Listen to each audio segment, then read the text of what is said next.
Hi everyone, my name is Greta Thunberg.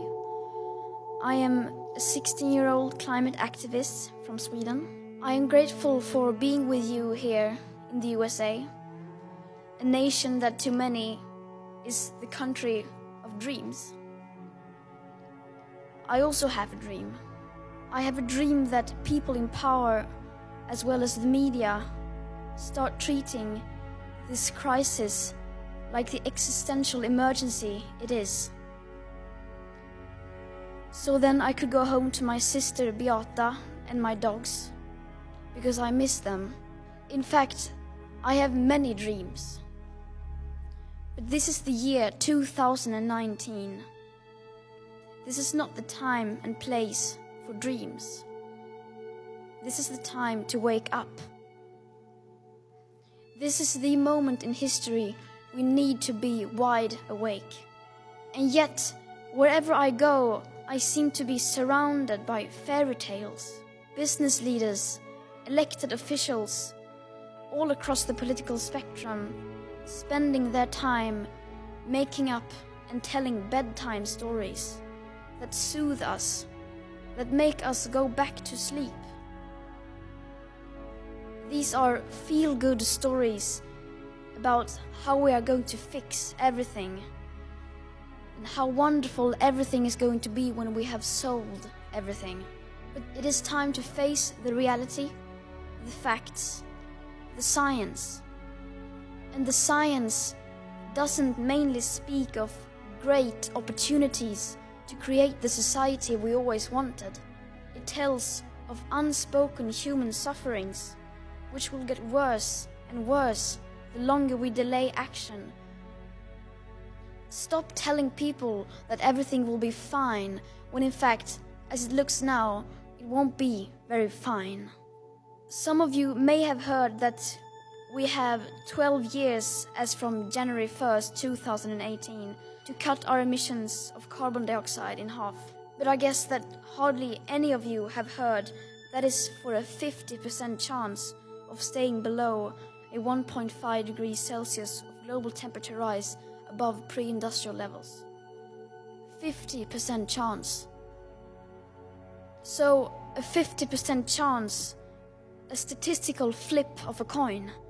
Would any one of you step onto a plane if you knew it had a 50% chance of crashing? Or more to the point, would you put your children on that flight? We had, on January 1st, 2018, about 420 gigatons of CO2 left to emit in that carbon dioxide budget. And of course, that number is much lower today, as we emit about 42 gigatons of CO2 every year if you include land use.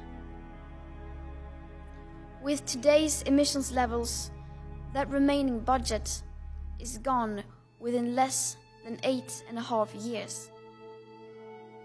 These numbers are not my opinions. They aren't anyone's opinions or political views.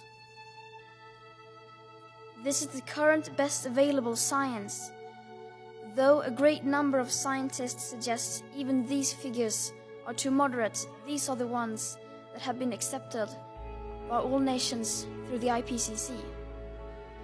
The USA is the biggest carbon polluter in history. It is also the world's #1 producer of oil. And yet, you are also the only nation in the world that has signaled your strong intention to leave the Paris Agreement.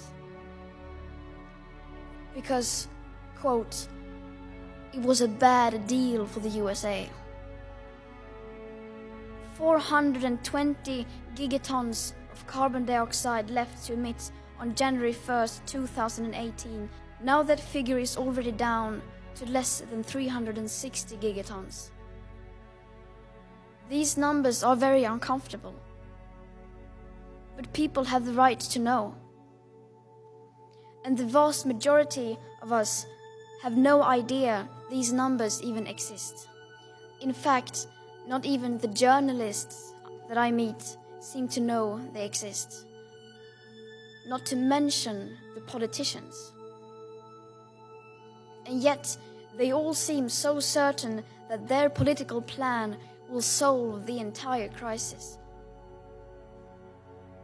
But how can we solve a problem that we don't even fully understand? How can we leave out the full picture and the current best available science? I believe there's a huge danger in doing so. Our main enemy right now is not our political opponents. Our main enemy now is physics. And we cannot make deals with physics. Thank you.